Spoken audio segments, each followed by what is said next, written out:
మన ప్రభువైన రక్షకుడైన యేసుక్రీస్తు పరిశుద్ధ నామములో మీ అందరికీ శుభములు తెలియచేయుచున్నాను. మీరందరూ ప్రభు యొక్క కృపను బట్టి క్షేమంగా ఉన్నారని ఆశిస్తూ ఉన్నాను. ఈరోజు బలపరిచే వాక్యము ద్వితీయోపదేశ కాండము 2వ అధ్యాయము 30వ వచనము. అయితే హెష్బోను రాజైన సీహోను మనలను తన దేశ మార్గమున వెళ్ళనిచ్చుటకు సమ్మతింపలేదు. ఇజ్రాయేల్ ప్రజలు ఐగుప్తు బానిసత్వం నుంచి మోషే నాయకత్వంలో విడిపించబడ్డారు. దేవుడు ఐగుప్తులో అద్భుత కార్యాలు జరిగించి తన ప్రజలను విడిపించినట్లుగా దేవుని యొక్క వాక్యము తెలియజేస్తున్నది.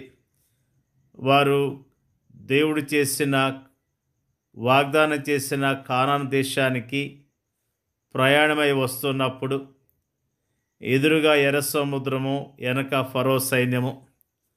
దేవుడు ఎర్ర సముద్రాన్ని 2 పాయలుగా చీల్చి ఇజ్రాయేల్ ప్రజలను చక్కగా నడిపించాడు. వెనుకున్న శత్రువులను సముద్రంలో ముంచివేశాడు. దేవుడు ఇజ్రాయేలీల పక్షాన ఉండి అద్భుతాలు జరిగిస్తూ నడిపిస్తూ ఉన్నాడు.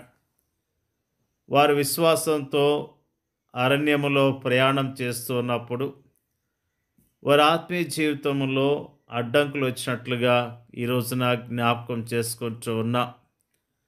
ఇజ్రాయేలీలు వాగ్దాన దేశములో ప్రవేశించేందుకు సిద్ధముగా ఉన్నప్పుడు వారు అమోరీల దేశం ద్వారా వెళ్ళవలసి వచ్చింది.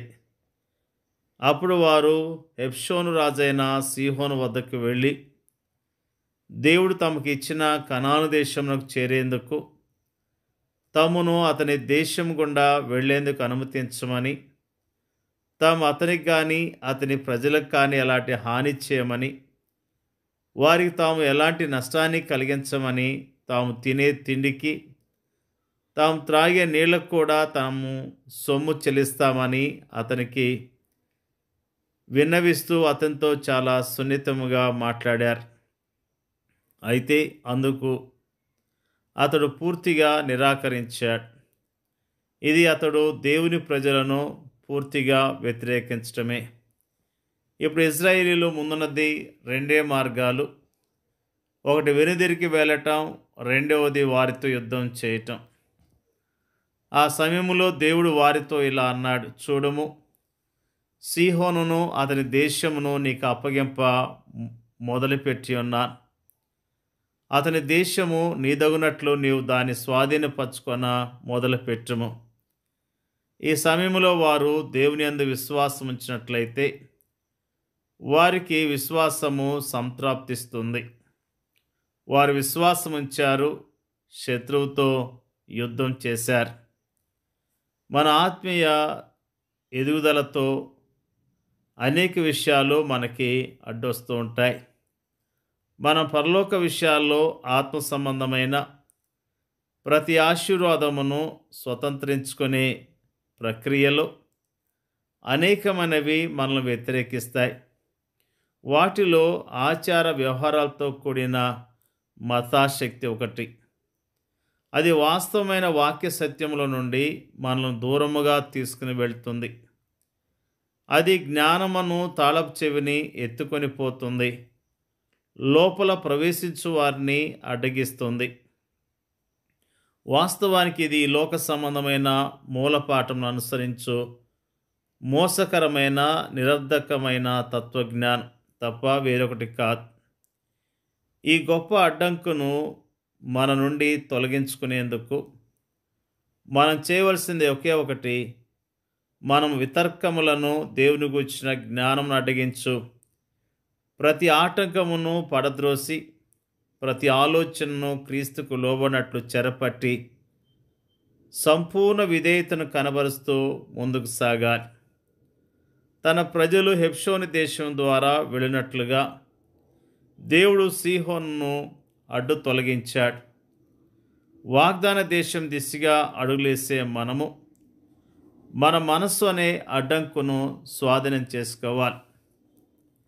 మీరు ఈ లోక మర్యాదను అనుసరింపక ఉత్తమమును అనుకూలమును సంపూర్ణమైన దేవుని చిత్తమేదో పరీక్షించి తెలుసుకున్నట్లు మీ మనసు మారి నూతనమవటం వలన రూపాంతరము పొందుడి. అప్పుడు మాత్రమే సమస్త విధములైన జ్ఞానముతో క్రీస్తు వాక్యము మీలో సమృద్ధిగా నివసించటము సాధ్యమవుతుంది. నిజముగా మన ఆత్మీయ జీవితాల్లో అనేకమైన ఆటంకాలు ఈ దినాల్లో చూస్తూ ఉన్నాం. చాలామంది ఆత్మీయంగా ఎదగలేకపోవచ్చు ఉన్నారు. పరలోక సంబంధమైన ఆత్మ సంబంధమైన విషయాల్లో వెనకబాటుతనాన్ని కలిగి ఉంటున్నారు. ఈ దినాలు అపాయకరమైన దినాలు, భయంకరమైన దినాలు. ఈ దినాల్లో మన విశ్వాసాన్ని కాపాడుకొని యోగ్యముగా దేవుని కొరకు మనము జీవించవలసిన వారమై ఉన్నాం. విశ్వాస యాత్రలో ఈ దినాల్లో అనేకమైన ఆటంకాలు కనిపిస్తూ ఉన్నాయి. అనేకమైన తప్పుడు బోధలు, అనేకమైన లోక సంబంధమైన విచారాలు మరి భయంకరంగా కనిపిస్తూ ఉన్నాయి. చాలామంది తప్పు బోధల్లో చిక్కుకొని విశ్వాసం నుంచి తొలగిపోతూ ఉన్నారు. చాలామంది లోక ఆడంబరాలను ప్రేమించి విశ్వాస జీవితంలో నిలకడగా ఉండకుండా దేవునికి అపకీర్తి తెచ్చే విధంగా జీవిస్తూ ఉన్నారు.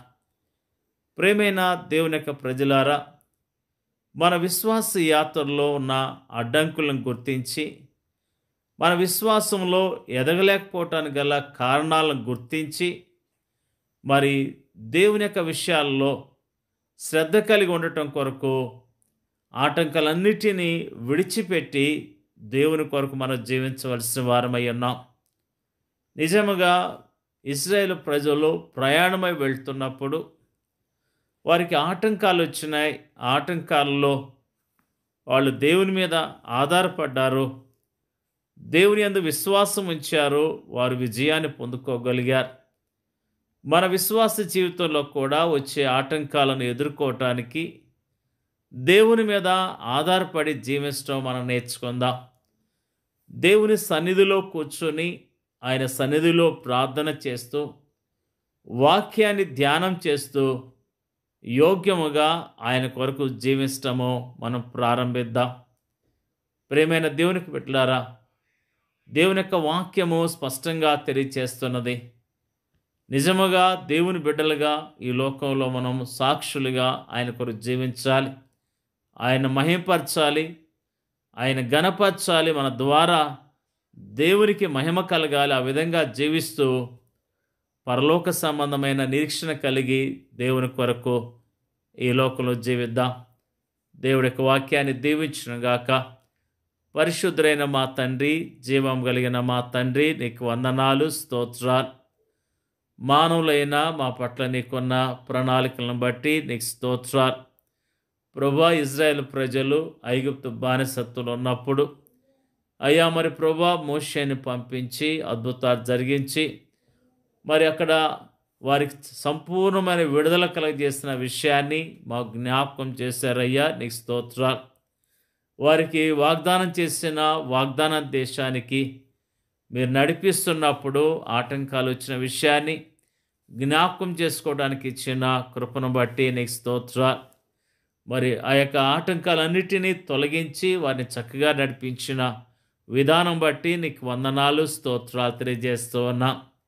ప్రభా, మేము కూడా విశ్వాసులముగా ఈ లోకంలో జీవిస్తుండగా అనేకమైన ఆటంకాలు వస్తుండగా వాటిని ఎదిరించడానికి కావలసిన శక్తిని, బలాన్ని మాకు దయచేయండి అయ్యా, ప్రార్థన చేయొచ్చున్నాం. మరి ముఖ్యంగా మరి పడిపోయిన విశ్వాసులను లేవనెత్తండి ప్రభువా. గురి తప్పి పడిపోయిన విశ్వాసులు లేపబడి చక్కగా జీవించడానికి, మంచి సాక్ష్యాన్ని కలిగి జీవించడానికి మీరే సహాయం చేయండి అయ్యా, నీకు వందనాలు. మరి ముఖ్యంగా వాక్యం ఇచ్చిన వారందరినీ జ్ఞాపకం చేసుకోండి, వారిని విశ్వాసంలో స్థిరపరచండి, విశ్వాసంలో బలపరచండి, నిరీక్షణ కలిగి యథార్థత కలిగి యోగ్యముగా అయ్యా నీ కొరకు జీవించడానికి మీరే సహాయం చేయండి అయ్యా, ప్రార్థన చేయించున్నాం. మా ప్రార్థన అంగీకరించమని యేసుక్రీస్తు నామములో అడిగి వేడుకొంచున్నాం తండ్రి. ఆమేన్.